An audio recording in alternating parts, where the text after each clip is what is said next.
Bom, eu estou aqui com o Thiago na chamada. A ideia aqui é explicar um pouquinho sobre como funciona. Eu vou até compartilhar a tela aqui, que eu acabei esquecendo de compartilhar contigo. As pessoas vão ver, mas tu não. Então, eu estou aqui com o Thiago na chamada.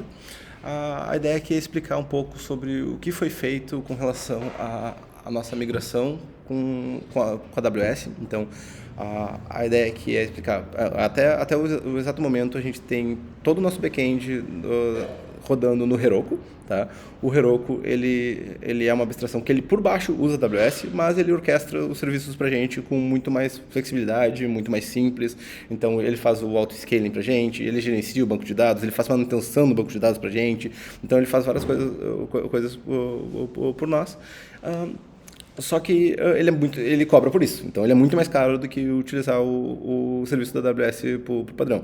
Além dele ser muito mais caro, ele não é flexível, então a gente só tem a possibilidade de pegar máquinas medium, por exemplo, no back-end. A gente não tem a possibilidade de, da meia-noite até as 6 da manhã, onde não tem quase estudante acessando o Missalva, a gente botar uma máquina micro, por exemplo. A gente poderia botar uma máquina muito pequena, que gasta muito pouco nos horários de baixo utilização do Missalva. Com o AWS a gente pode fazer isso, a gente pode botar isso como padrão automático, enquanto no Heroku a gente não tem essa flexibilidade, por exemplo. Então a gente tem várias coisas que a gente pode fazer na AWS que a gente não pode fazer no Heroku, só que também acaba sendo bem mais complicado de fazer isso. Então por isso a gente está passando por uma consultoria com a AWS que vai nos ajudar a fazer isso com bastante tranquilidade. A gente já fez vários passos com relação a isso e a gente esse vídeo aqui é para falar sobre esses passos. Tá? Então, para começar, a primeira etapa que a gente fez foi automatizar a geração de subir as máquinas lá para a AWS utilizando o GitHub Actions. Tá? Então tá em teste ainda, então eu estou aqui no branch da AWS. Tem uma regra aqui no workflow que é o AWS Development, que sempre que rola um push para esse branch AWS, vai subir aqui para essas máquinas que eu estou na AWS todo o processo. Tá? Vai rodar esse pipeline aqui do GitHub Actions. O que esse pipeline faz, no fim das contas? Tá? Primeiro, ele pega algumas variáveis de ambiente que estão no GitHub Actions, aqui no GitHub Actions, então aqui nas configurações, variáveis de ambiente, temos aqui algumas configurações. Então, a gente tem aqui qual é o app name, que no caso de quase todos os projetos é o próprio nome do projeto. Aqui a gente Missalva API, não Backend API, porque é assim que a gente chama lá no Heroku, é assim que a gente vai chamar na AWS e provavelmente em algum momento próximo a gente vai trocar esse Backend API para Missalva API. Além do app name, a gente tem aqui o número de vezes que rodou essa action no GitHub. Ou seja, cada vez que a gente roda essa action, esse número incrementa e daí a gente consegue ter deploys sequenciais. Então a gente consegue ter esse número bem descrito. Onde que a gente vai subir um arquivo que tem de build que a gente vai utilizar no meio do processo, qual é o bucket. Então a gente precisa criar um bucket na AWS, que a gente já criou lá, que ele é o centralizador é só um arquivo JSON que ele tem que subir em algum canto da AWS, a gente tem que dizer qual canto é esse.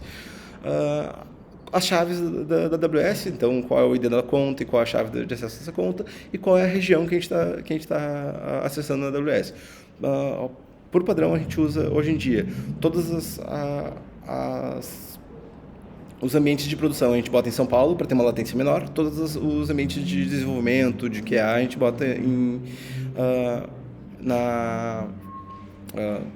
gente bota em North Virginia, tá? Porque é mais barato. É a região mais barata da AWS. Provavelmente a gente vai trocar todos para North Virginia para reduzir o custo. O Gabriel, o nosso consultor da AWS, ele disse que a latência é baixa e consequentemente vale a pena a gente botar isso em North Virginia, porque a gente vai reduzir para uns 60% do consumo. Tá? Então a gente ainda hoje acho que a nossa conta da AWS está dando ali uns 10 mil, vai dar 6 mil. Tá? Então já vai ser só o fato de trocar de região vai trocar isso. Beleza, além disso, o que esse job faz no fim das contas? Tá? Ele vai dar um nomezinho de deployment pro job, ele vai setar algumas variáveis que só conseguem ser setadas a nível de console. Então, é como se abrisse o terminal, rolasse um echo e rolasse esse comando aqui. Qual que é esse comando? Pegar aqui qual é o número do PR. Tá? Então, a gente vai botar numa variável chamada pool number o número do PR utilizando esse regex aqui para pegar de dentro da variável de ambiente GitHub ref, que ele é ali qual é o branch, qual é o PR, qual é o tipo de PR também e tal. Então, ele tem algumas coisinhas, a gente pega só o número do PR ali de dentro. Image tag. Image tag é qual é o nome da imagem do Docker que a gente vai criar. A gente bota o nome dessa imagem por padrão sendo criada por o nome do app, então vai ser msalva API nesse caso, vai ser o número traço o número do PR, traço o número das vezes que rodou esse pipeline. Ou seja, por enquanto a gente só está fazendo isso, o deploy quando é no branch AWS. Mas a ideia é que sempre que a gente criar um pull request, a gente faça novos deploys em máquinas específicas para a gente conseguir fazer testes para cada branch nosso. Tá? Então isso vai nos dar bastante flexibilidade. Beleza, salvou essas variáveis de ambiente. Ele vai pegar aqui configurações da AWS, então ele vai setar aqui essa action que é padrão da AWS, uma action oficial da AWS para fazer login no CLI da AWS no GitHub Actions. Então aqui eu vou fazer login no CLI da AWS passando o ID da conta, a chave e a região.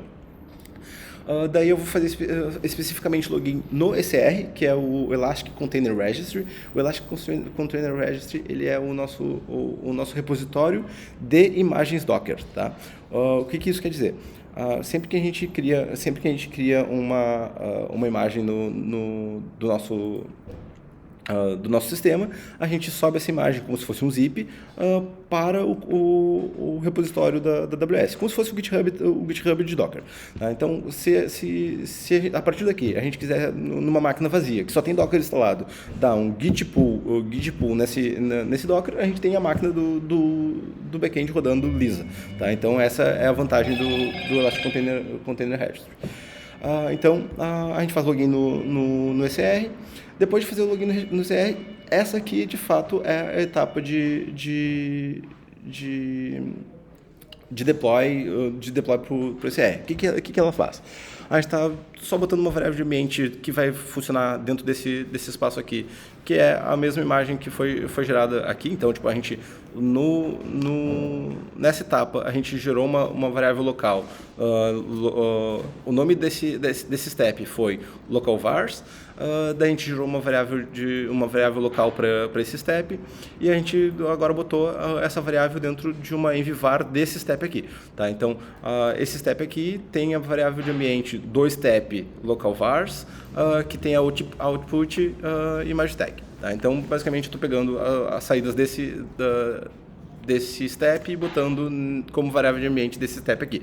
Tá? Então, esse step aqui vai ter o ECR registry, que vai ser o output dessa aqui, que é o login no ECR. Tá? Então, o login no ECR nos dá qual é o endereço lá da AWS do ECR. Então, o login é baseado em qual nossas credenciais, mais o login do ECR. No fim das contas, é esse cara aqui. Tá? Então, sempre que a gente faz login no ECR, ele vai nos retornar essa variável aqui, que é o login da conta sem o barra, e daí aqui nesse momento que a gente bota barra, o app name, que é botar o barra me salva API. Tá? Então, isso aqui nos dá o endereço que a gente quer salvar e quer pegar ali o ECR. Tá? Beleza, com isso, a gente está agora, os passos de fato que a gente está executando aqui no meio.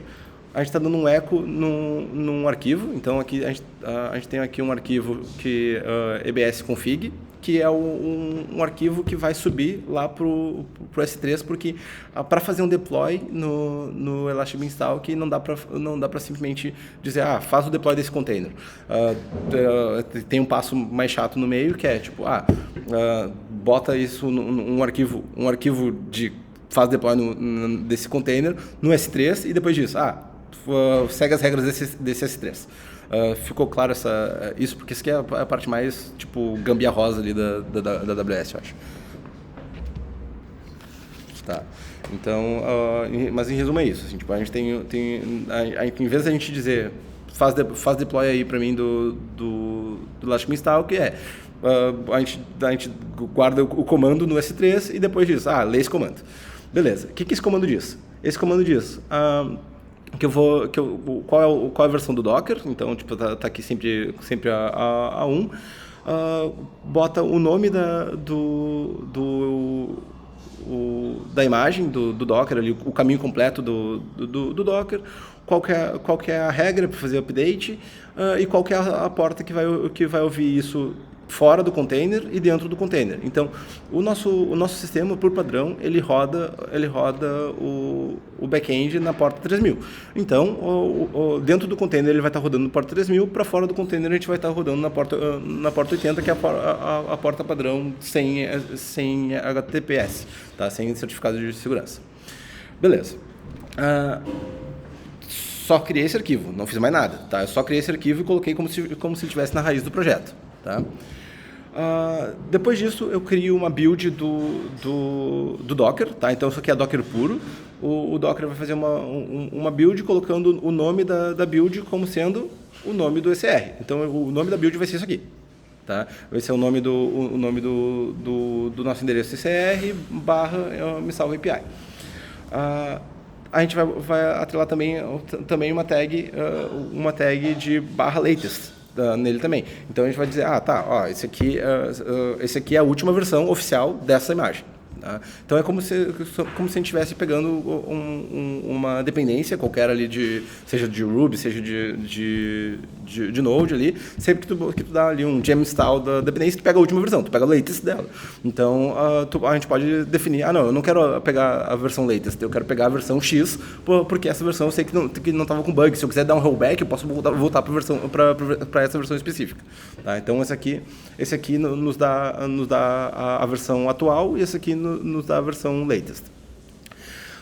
Depois de buildar, isso aqui vai gerar uma imagem Docker. Tá? Então, lembrando, a imagem Docker é o sistema operacional. Ali, então, vai ter o Linux, vai ter o Ruby instalado, vai ter as variáveis de ambiente já setadas e vai ter os comandos de start do Ruby. Então, é literalmente tudo que a gente precisa para rodar o nosso sistema. Então, se a gente baixar essa imagem em qualquer computador, a gente consegue rodar o nosso Ruby por completo. Até agora, essa imagem só está nesse computador, só está aqui no GitHub Actions. Então, a gente só buildou ela e deixou aqui um arquivinho ali da imagem nessa máquina. Agora, quando a gente faz o Docker push, a gente está subindo lá para o ECR no image tag, que é qual é a versão desse, que vai ser ali qual é o número do PR mais o número da versão que foi rodada, o número das vezes que foi rodada, e vai dar um outro push para um ECR na versão latest. Ou seja, se a gente fizer um Docker pull, ou seja, se a gente for baixar uma imagem latest, a gente vai baixar sempre a mais atual. Se a gente quiser baixar uma versão específica, a gente pode. Tá? Então a gente pode dar um Docker pull, o nome do nosso ECR, traço, 2 pontos, a versão específica que a gente quis. Tá aí, tudo bem? Show.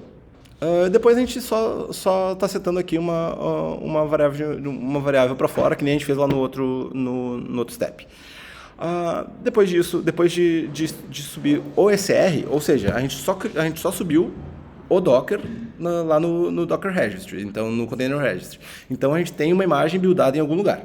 Essa imagem não faz nada, tá? Então essa imagem a gente pode baixar no nosso computador e rodar no computador. A gente pode entrar numa máquina EC2 da AWS via SSH, baixar essa imagem e mandar rodar. A gente pode fazer isso no que a gente quiser.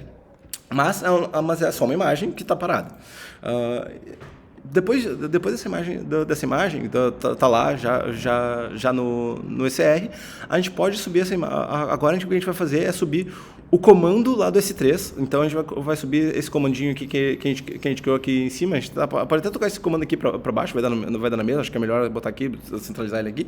Mas o que a gente vai fazer é dizer, ok, sobe esse arquivo de comando para o S3, porque o EBS não consegue ler o comando direto. Depois que a gente subiu o arquivo de comando para o S3, nesse endereço aqui, a gente vai dizer, tá, então agora que já tem o arquivo lá, Elastic Beanstalk faz deploy baseado nesse arquivo que tá lá, que é, cadê o options, EBS... tá, é que o nome do arquivo é esse aqui, o nome do arquivo é todo esse aqui. Então, é o image tag, então é esse cara aqui, ó, tá aqui. Então, sobe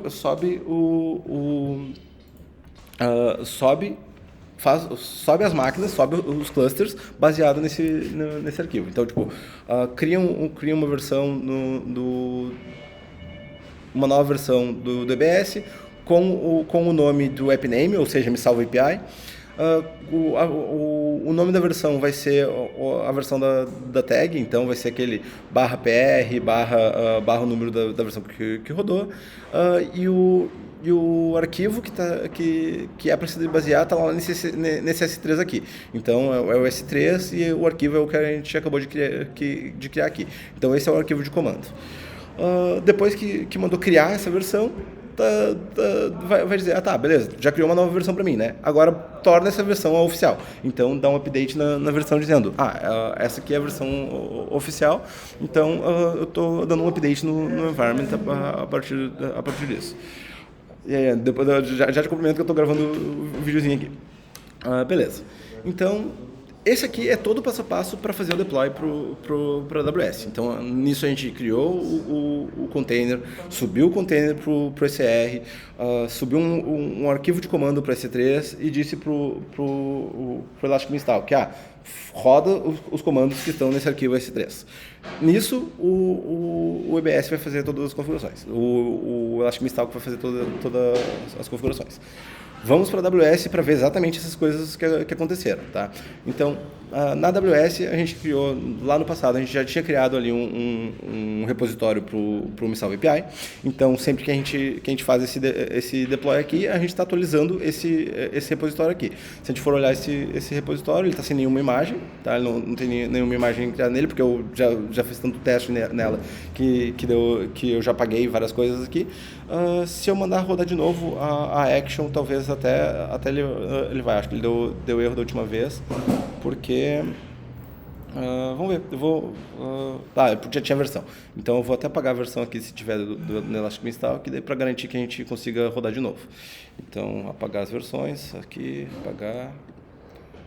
Beleza. Então eu vou mandar rodar esse processo aqui de novo, tá? Então ele vai fazer exatamente as coisas que a gente falou agora, tá? Então, deixa eu ver aqui.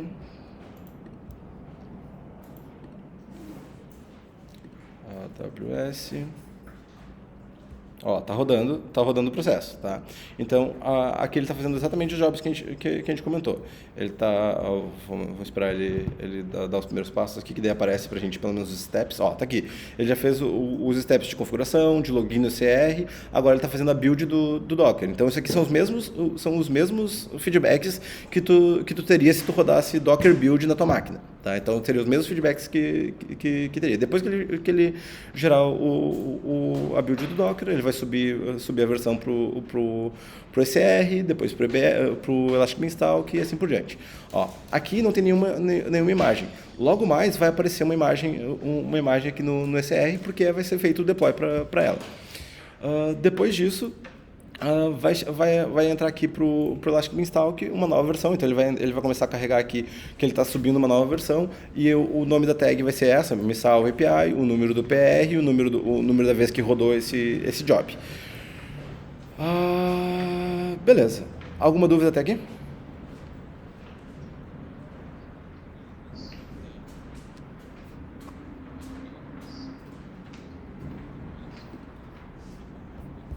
Perfeito.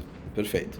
Tá, então, no GitHub a gente tem variáveis de ambiente. Aquelas variáveis de ambiente que estão no Docker são essas variáveis de ambiente que estão aqui no Secret Actions. Tá? Então, a gente tem variáveis de ambiente que são do me salva, aqui que são todas as padrões, e tem as variáveis de ambiente que são do projeto. Tá? Então, tipo, essa aqui, ela substitui, as do projeto sempre substituem as do Missal. Tipo, a nossa chave do GitHub para developer é sempre a mesma. Então, ela já fica na da organização. O app name muda de projeto para projeto, então por isso que ela fica aqui. Daí eu tenho um outro ponto, já que tu falou de variáveis de ambiente, que é o último serviço que a gente adicionou. Tá? Então, isso eu vou mostrar agora já direitinho com relação a... vamos ver se já subiu a máquina aqui, acho que não, porque ele ainda está buildando ela. Mas ele vai subir para o ECR a máquina. Deixa eu ver aqui. Ainda está fazendo as últimas etapas ali da build, vai subir para o ECR a máquina. Lembrando, o ECR é só o repositório onde guarda os dockers já buildados. Tá? Depois dos dockers buildados, ele vai vir para o Elastic Beanstalk, que é o orquestrador do nosso cluster de máquinas. Tá? Esse orquestrador aqui, parte das configurações a gente fez quando a gente criou ele. Então, quais são essas configurações? Tá? As configurações que a gente faz quando a gente cria. A gente pode já botar as variáveis de ambiente aqui direto. Tá? A gente pode botar a variável de ambiente, tipo, sei lá, Rails env igual a production, por exemplo. É uma coisa que a gente pode fazer já para essa máquina. Ou a gente pode, por exemplo, deixar com que na etapa de deploy a gente sete as variáveis de ambiente. Ó, foi tudo. A gente pode botar que na etapa de deploy a gente pode setar as variáveis de ambiente no Elastic Beanstalk também.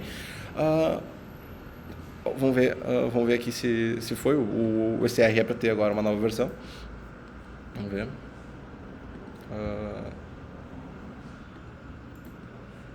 Só API. Ué? Por que não tem nova versão? Estou no certo, na Virginia. Estou no bom, já vejo o porquê. Porque talvez eu esteja botando em produção as coisas, vamos ver. Vamos ver o Docker aqui. Estou usando o branch de AWS, certo? O Docker aqui é as variáveis de sandbox. É para ser nesse cara aqui mesmo que a gente está. Tô no sandbox, é o 9 e pouco, esse aqui é o sandbox. Bom, não entendi por que não está aqui a lista de imagens, mas era para ter uma imagem nova aqui que a gente acabou de subir ela. Então é para ficar aqui, é para ter duas imagens novas aqui, é para ter uma imagem com o número da versão e uma imagem latest. Por algum motivo ela não está aqui. Daí, o Elastic Beanstalk está fazendo uma atualização, tá? Porque ele está pegando, ou já parou e deu erro. Isso é o que eu estou tentando resolver lá com o pessoal da AWS, ver essas falhas. Mas depois de fazer toda a atualização, era para ele ter subido aqui a imagem e depois ter subido pro Elastic Beanstalk essas atualizações. Das configurações, tem as variáveis de ambiente, que agora que eu vou setar elas de outra forma. Antes a gente estava setando na mão, então a gente estava botando as variáveis de ambiente no GitHub, nessa variável aqui, development.env, daí de todas as variáveis de ambiente do back-end aqui. Agora, em vez de fazer isso, a gente está quebrando elas no formato de, em vez de a gente botar as variáveis de ambiente no cluster aqui, no Elastic Beanstalk, como eu tinha botado aqui, Rails env igual a production, a gente tá fazendo coisas, por exemplo, Rails env igual a gente pega do serviço da AWS, que é o SSM aqui, SSM, que é de Secret, não sei as quantas aqui, que são o Parameter Store, tá? Esse Parameter Store é um local onde a gente armazena as variáveis de ambiente que a gente pode utilizar entre todas as aplicações, tá? Então, em resumo, a gente pode pegar aqui, por exemplo, a variável de ambiente que é a variável de a chave de HMAC que a gente usa no front-end e no back-end, tá? Então, que vai estar aqui como web token, app token, eu acho. Token. Ó, tá aqui a variável de ambiente. Ela tá como string aqui, ela não deveria nem estar como string, ela deveria estar como security string. Tá? Qual que é a diferença entre uma string e uma security string?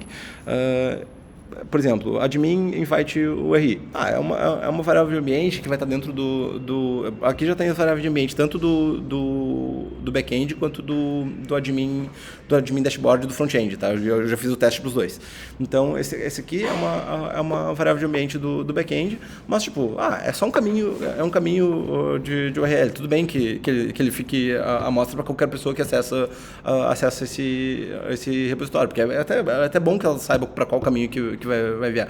É mais um parâmetro de configuração do nosso back-end do que, de fato, uma chave de segurança. Já esse aqui, o Algolia Source Key, ele é uma chave de segurança, então ele não aparece pra gente aqui o valor, a não ser que eu mostre o valor aqui, que eu exiba o valor, e eu só consigo exibir o valor se eu tiver as permissões de acesso para exibir esse valor. Tá? Então não é todo mundo que consegue visualizar os valores de uma chave, só o cluster que está utilizando ela e os usuários que tiverem permissão na AWS. Alguma dúvida com relação ao Parameter Store?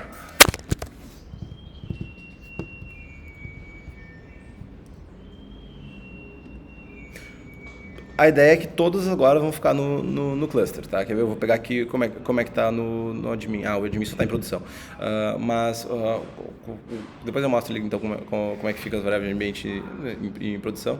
Mas, em resumo, aqui nos configurações, em vez de estar o valor da variável de ambiente, vai estar apontando para esse... Aqui, tá no próprio configurações aqui. Ó. Aqui, é isso aqui. É assim que vai ser exibido. Então, em vez de estar, por exemplo, esse cara aqui ali nas configurações do back-end, vai estar esse cara aqui, resolve aqui. Então, ele vai estar dizendo, essa variável de ambiente do cluster acessa essa variável de ambiente do parameter store. Inclusive, não vai. Inclusive, a gente já tem uma etapa agora de baixar as variáveis de ambiente, do Parameter Store para as actions aqui do GitHub. Na etapa de actions aqui a gente consegue baixar as variáveis de ambiente e daí fica muito, muito mais fluido. Então esse arquivo aqui, inclusive, é o arquivo para isso. Então ele está dizendo quais são as variáveis de ambiente que a gente vai baixar da AWS para fazer a build. Tá? Então, ainda tem problemas aqui, então tem falhas no processo, mas, em resumo, é isso. Tá? Então, sobe para o ECR, do ECR sobe para o EBS e utiliza as variáveis de ambiente no meio do caminho.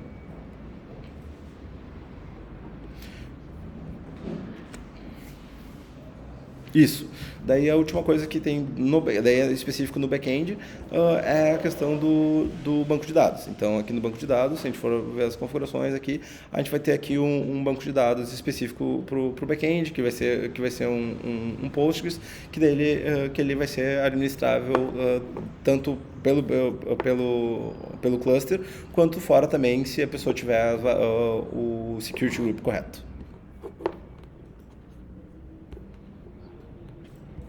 Show? Alguma dúvida com relação ao processo?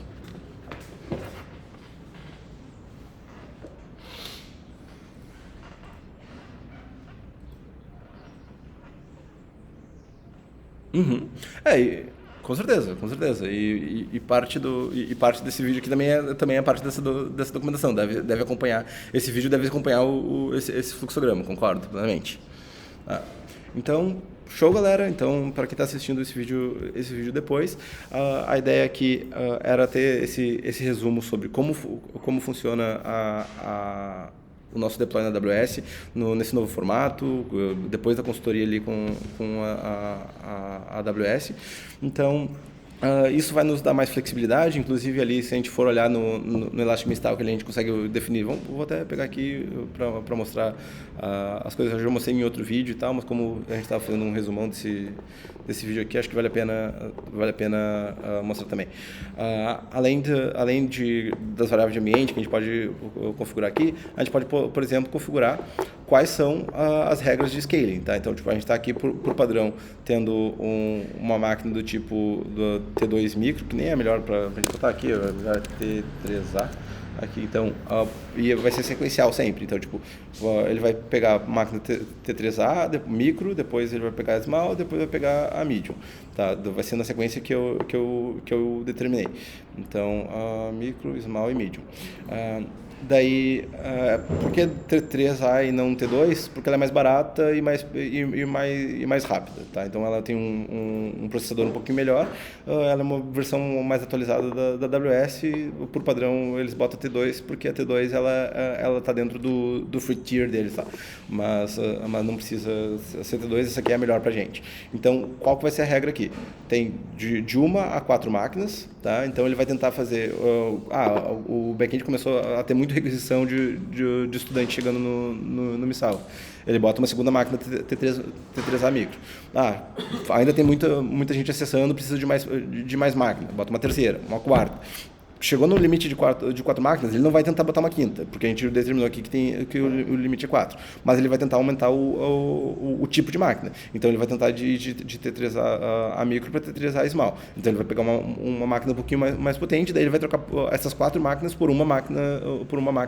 Na verdade, ele vai botar uma máquina small para substituir do lado de 3 máquinas de 3 máquinas micro, direcionar para lá, e daí se continuar se der conta, ele vai matando as outras máquinas, tá?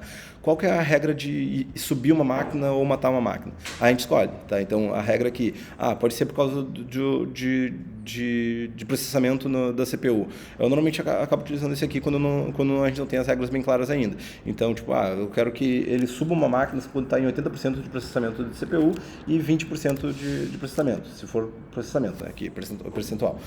Então, tipo, quando está 80% engargalada a máquina, bota uma segunda máquina. Baixou de 20% de processamento, já derruba uma máquina. Tá? Então, essa é a regra que eu acabo utilizando normalmente quando a gente ainda não fez o teste de carga. A ideia é que a gente faça teste de carga com todas as máquinas.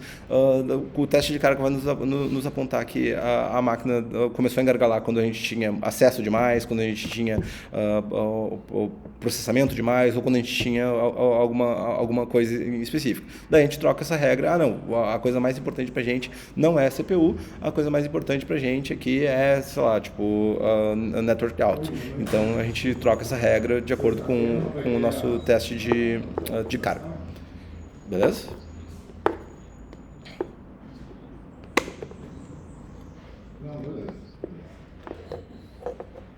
Isso, exatamente. Então a AWS tem um serviço de teste de carga. A gente pode fazer a gente tem, inclusive até no terminal mesmo, bem básico ali, tem como é que é o nome do negócio? O Apache Benchmark. Então a gente pode fazer até um testezinho com o Apache Benchmark mesmo, AB. Tipo, é uma extensãozinha ali, um pluginzinho, que é o Apache Benchmark, instala o Apache Benchmark, AB, qual é o endereço, quantas requisições tu quer fazer simultânea, qual é a carga que tu quer fazer, e ele dispara um monte de requests para aquela máquina. Tu pode colocar isso em vários containers, e em vários containers fazer como se fossem várias requisições de pessoas diferentes, e daí tem a AWS que tem esse serviço que faz exatamente isso, clusteriza esses requests de vários lugares, de várias fontes diferentes, e nos traz métricas melhores. Então, por isso que é melhor usar o serviço deles para fazer isso, porque daí ele vai nos dizer direitinho, eu fiz aqui 1 milhão de requisições para tua máquina ao longo desse 1 minuto, e as tuas máquinas responderam de tal e tal forma. Então, é isso que... Daí, com essas métricas, a gente consegue definir, beleza, eu quero que o autoscaling seja baseado nesse parâmetro aqui, que foi o parâmetro que mais engargalou as nossas máquinas. Tá? Então, essa é a lógica. Alguma dúvida? Show demais. Então... Mais uma vez, galera, esse aqui foi um overview de toda a configuração nossa de deploy para AWS, utilizando um novo formato. Vou deixar esse vídeo público, não teve nenhuma variável de ambiente ali que ficou exposta. Dá para ficar isso tranquilo para a comunidade também, para saber como é que funciona também a questão de deploy para AWS, utilizando aí todos esses processos que a gente tá migrando agora. Um forte abraço e nos vemos nos próximos vídeos aqui no canal.